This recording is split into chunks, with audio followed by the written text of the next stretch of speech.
بسم اللہ الرحمن الرحیم۔ السلام علیکم، آپ دیکھ رہے ہیں AR نیوز اور میں ہوں محمد ارسلان رزاق۔ ساہیوال کی جانی مانی شخصیت، سیاسی و سماجی کارکن، صدر میٹروپولیٹن کارپوریشن شیخ شاہد حمید کا AR نیوز ساہیوال کو خصوصی انٹرویو۔ یہ یوم یکجہتی کشمیر کے طور پر 5 فروری گزشتہ 40 سال سے منایا جا رہا ہے۔ بنیادی طور پر کشمیر ایسی ریاست ہے کہ جو پاکستان کی شہرہ ہے، اور یہ وہاں جو لوگ رہنے والے ہیں وہ سارے ہی پاکستان کے ساتھ ملنا چاہتے ہیں۔ اس سے پہلے یہ طے ہو چکا تھا، اقوام متحدہ میں قراردادیں بھی پاس ہو چکی ہیں کہ کشمیریوں کو اپنی آزاد مرضی کے ساتھ رہنے کا حق ملنا چاہیے، لیکن ہندوؤں نے، انڈیا نے اس پہ قبضہ کر رکھا ہے اور زبردستی لوگوں پر غالب ہے۔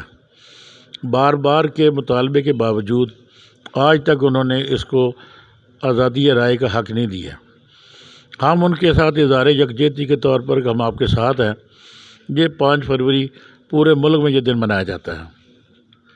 ہر سال پورے پاکستان کی پوری قوم وہ نکلتی ہے گھروں سے، مظاہرے کرتی ہے، کشمیری بھائیوں کے ساتھ اظہار یکجہتی کرتی ہے۔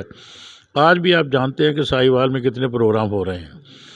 ہر سیاسی پارٹی اپنے طور پر پروگرام کر رہی ہے اور ہر مذہبی جماعت بھی اپنے طور پر علیحدہ پروگرام کر رہی ہے۔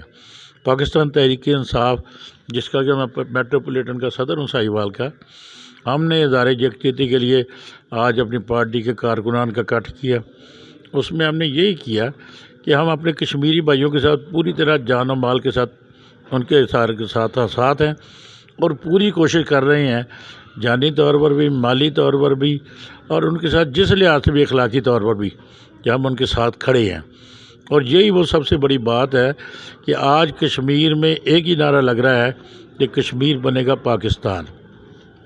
جو حصہ پاکستان کے ساتھ موجود ہے وہاں کے لوگ اور مقبوضہ جموں کشمیر کے لوگ، ہم جانتے ہیں کہ ان کی آپس میں رشتہ داریاں ہیں، ان کی آپس میں بھائی چارہ ہے، لین دین ہے، اور جب تک یہ آپس میں ملیں گے نہیں، یہ ایک ملک نہیں بن سکتا۔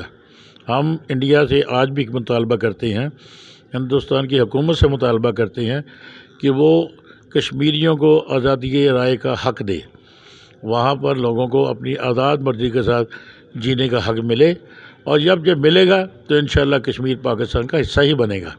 میں پوری قوم کو مبارکباد دیتا ہوں کہ جس طرح باہر نکلی ہے، اور انشاءاللہ ہم اپنا آئندہ بھی جب تک کشمیر آزاد نہیں ہوتا ہم ان کے ساتھ ہیں، ساتھ ہی کھڑے رہیں گے اور ساتھ چلتے رہیں گے۔ اخلاقی لحاظ سے بھی، مالی لحاظ سے بھی، جس لحاظ سے بھی پوری دنیا میں وزیر اعظم پاکستان نے اقوام متحدہ کے پلیٹ فارم پر، سلامتی کونسل کے پلیٹ فارم پر بھی اپنی تقریر کے دوران جس طرح کشمیر کی آواز کو بلند کیا ہے، یہ گزشتہ 70 سالوں میں سب سے بڑی مثال ہے۔ پوری قوم، ہمارے وزیر خارجہ، سیاسی کمیٹی، کشمیر کمیٹی، ساری قوم کے ساتھ ہے۔ ہم کشمیری بھائیوں کو یہی کہنا چاہتے ہیں کہ آپ کی آزادی کی جدوجہد میں ہم پوری طرح آپ کے ساتھ ہیں اور ساتھ رہیں گے انشاءاللہ۔